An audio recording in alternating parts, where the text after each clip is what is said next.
Hello, and welcome to Crypto News today, the 2nd of August, 2026. The top crypto news is as follows. Moving on, we will go to America, which is doing something for the 4th time in all of its history, and that is that it is buying yen.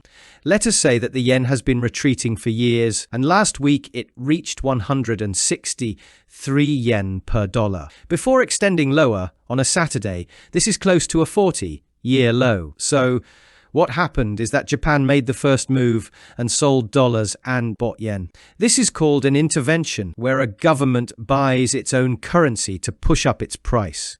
But Washington moved on Friday in a way it has not done for years, and that is that the New York Fed sold euros, because they would have had their hands cut off if they sold dollars in order to buy yen for the treasury. It worked for now, as the yen reached 157 yen per dollar, the strongest since early May. Let us say that America did this once last Friday. It had done it in 1998, in 2000, and in 2011. If we understand this correctly, they are doing it in order to strengthen the yen, obviously, so that the Bank of Japan does not need to raise interest rates. They are trying, I would say, to avoid that, so that we do not have issues with carry trading, as you understand. Moving on, we will stay in Asia and go to South Korea, which, to start with, I should tell you has imposed a 22% tax on crypto starting in 2027, with the first returns due in May of 2028.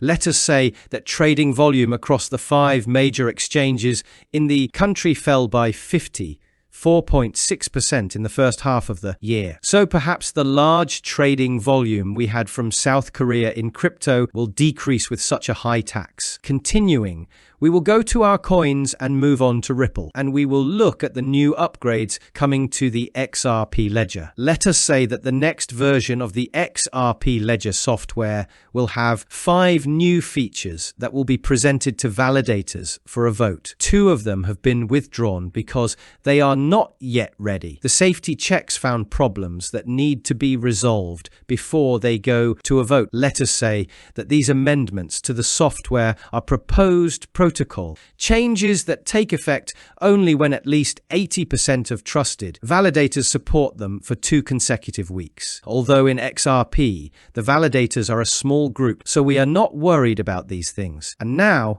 we will go and see what these upgrades are that will come in the future and what they will bring to XRP. The first is called Batch, which allows the simultaneous execution of up to 8 transactions across different accounts, so that either all of them succeed or none of them do. And this will make transactions faster on XRP, as you understand, if they work. Next, we will go to the upgrade called Permission Delegation, which allows an institution to grant another account limited authorization without giving it full signing authority. So this is something that will be convenient for institutional players, as you understand, and for banks and large institutions.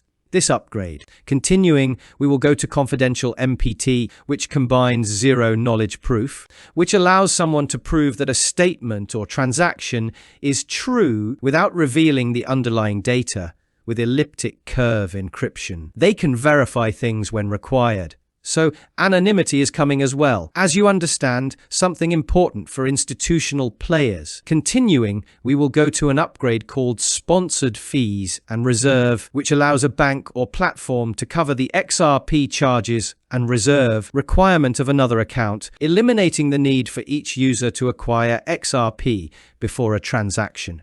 So here is something that will once again be convenient for institutional players. And the last upgrade is called Dynamic MPT, which allows an issuer to determine at the time of creation which token properties can be changed later, avoiding a full migration to a new token when the software needs an update. To be honest, this reminds me of something like CBDCs, where one of the features is that they can be reprogrammable during their lifetime without needing to migrate to new blockchains or new tokens. That said, beyond CBDCs, it is a good upgrade because someone can change the rules on a currency they have built on top of XRP at any time they want without doing migrations, which will also be convenient for the community. So these are the new upgrades that will come at some point to the XRP chain, focused on institutional players, anonymity, and I will say a little bit of CBDCs, stablecoins,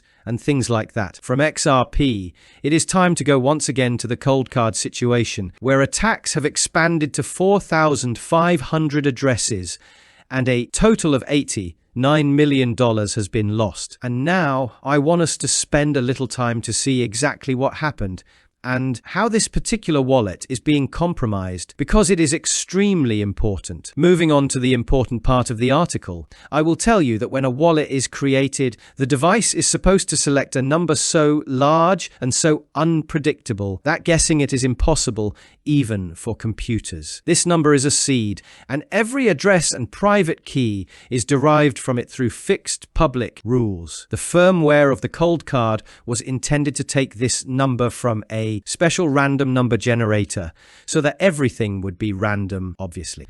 But there was an internal configuration set at manufacturing that said to bypass this generator, meaning it made the wallet useless in this one and most important function it had. And there was a check in a supporting library that only examined whether the setting exists, the randomness setting, but not whether it is enabled. In other words, it checks if it is there. Whether it is being used or not does not matter, which is obviously wrong. And it should also check whether it is enabled. Otherwise, the wallet is useless. So the key generation happened based on a software substitute that came from the chip's serial number and its clock registers. So instead of using this random number generator to create the key, the serial number from the device's chips and the clock register were used.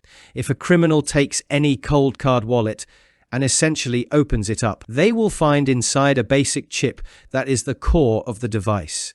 And that chip has on it a chip serial number which, broadly speaking, a large proportion of all devices will have the same. So they have that one number. As for the clock register, that is basically a beat. It is the heart of the entire system that keeps the device synchronized so that it does not perform all its processes whenever it wants. Everything follows in sequence. Every electronic device on the planet has such a clock, from the cheapest Chinese watch you can buy to a supercomputer. And of course, more demanding devices have multiple clocks in their software. And if someone takes a device and opens it up, they will know the chip number, which broadly speaking will be the same across all of them. And they will also have the same clock. So these two numbers are very easy for a criminal to find. The consequence was that the range of keys such a device could ever produce collapsed from an unimaginably large number to just a few million, which are countable and easy for a computer to find. So knowing these two numbers, the attacker generates candidate seeds on their own hardware and examines the addresses that these seeds could produce. They then check these addresses on a public blockchain, which they could have in their possession. The worst part is that, as we said, since they generate their own seeds from those numbers we mentioned and then check the addresses, they can, from the comfort of their own home, check which addresses exist publicly on the blockchain. And if they identify these addresses, it means that someone created them from a hardware wallet in their possession. So knowing these things, they can compromise these hardware wallets from the comfort of their own home, without having the wallet in their possession at all, and can even locate the wallet. The only positive, let us say, in this whole situation is that this attacker used a paid software service on a well-known blockchain data provider to query the addresses. So researchers have identified some strange patterns from addresses being searched and can theoretically trace the criminal's trail. On this same topic, Mr. Szabo also spoke, telling Bitcoin holders that nothing is 100% secure in crypto. And this is the truth. And in general, when we want to have control over our own money, we have to face such problems. So as far as hardware wallets are concerned, What I always said is, do not buy just one, get 2 or 3, and from different models and companies as well. That is, get a Trezor, a Ledger, a Tangem, or whatever else you want, so that if one of them fails, not all of your money is lost. Or if the wallet is no longer trustworthy, you can transfer to another one that has no problem until the issue with the Ledger or Trezor, for example, is resolved. So now let us come and go to our beloved crypto market, where Bitcoin is floating around $63,000. We are holding our support, and that is very important. That wraps up the top news for crypto today, the 2nd of August, 2026. I'd like to remind you that the content you just watched is created for educational purposes only and should not be considered as investment advice, but rather as investment opinion. Please subscribe to the channel, leave a like, and feel free to comment. Take care, everyone, and have a good day.